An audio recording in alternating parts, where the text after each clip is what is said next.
Mironosițele femei, stă lângă mormânt, îngerul a strigat, mirurile morților sunt cuvincioase, iar Hristos putrejunii s-a arătat străin și strigați, înviat a Domnul, dăruind lumii mare milă.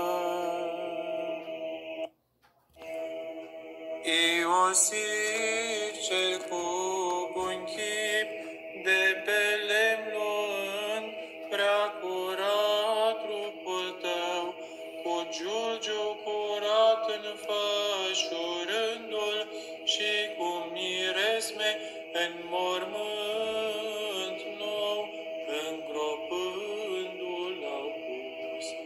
Și a treia zi ai înviat, Doamne, dăruind lumii mare milă. Mironosițele